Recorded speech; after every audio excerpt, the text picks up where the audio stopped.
Gavin Dahl here at the National Conference for Media Reform for Free Speech TV with Laura Goldhamer, artist, musician, and animator, also a performer here at the conference. Thanks so much for talking to Free Speech TV. You betcha. Hi.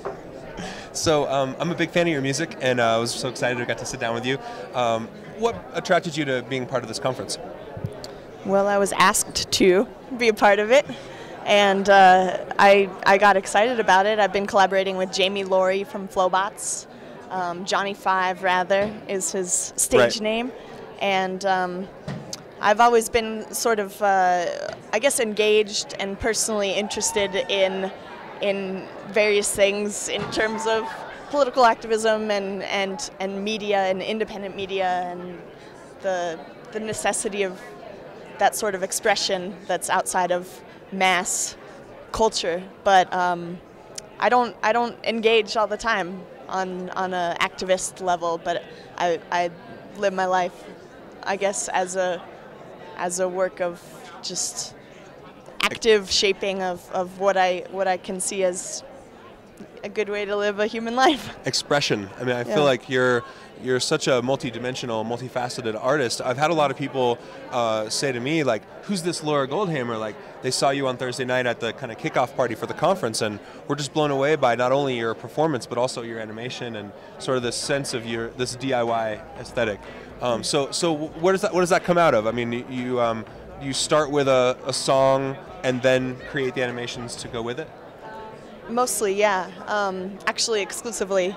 I haven't done it in reverse yet, though I'd love to do some like scoring work and even make some movies and then write a song or write instrumental stuff. But as of so far, I've just been writing songs as the root, as the sort of core of my art, and then adding my previous roots of visual art. I grew up doing visual art, and then I got distracted by playing sports and being a jock, and then I got distracted from being a jock by getting into music, and so kind of resurrecting my visual art past.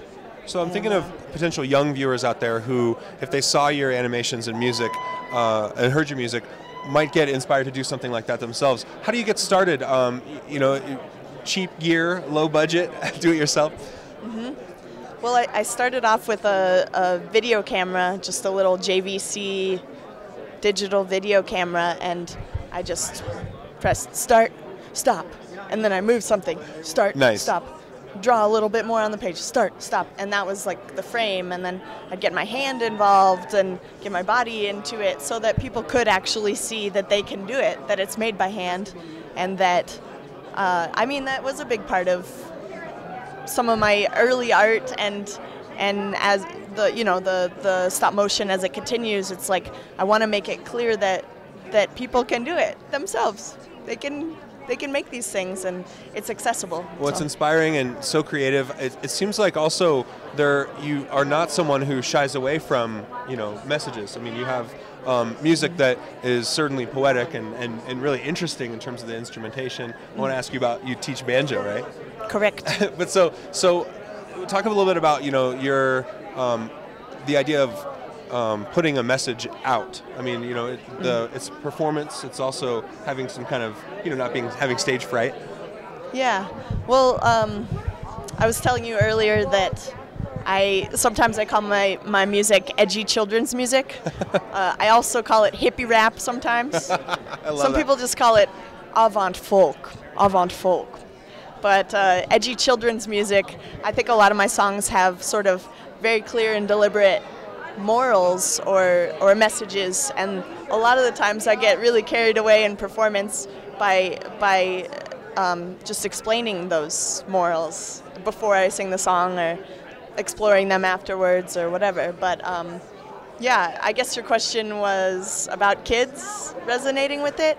Humpty Dumpty is one of my songs, and it's kind of a rewrite of that mythology of like, oh, sometimes you have to crack some eggshells to make some omelets. Like, there are injuries that are beneficial. Actually, a local guy named Ian Cook, good friend of mine, he invented a word and wrote a song called Vassoon. Vassoon meaning an injury that is beneficial.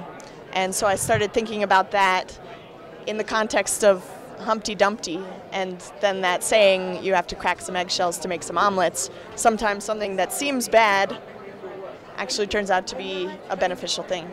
So, Laura Goldhamer at the National Conference Media Forum, cracking some eggs to make some omelets. Thanks for talking to us. Thanks, Kevin.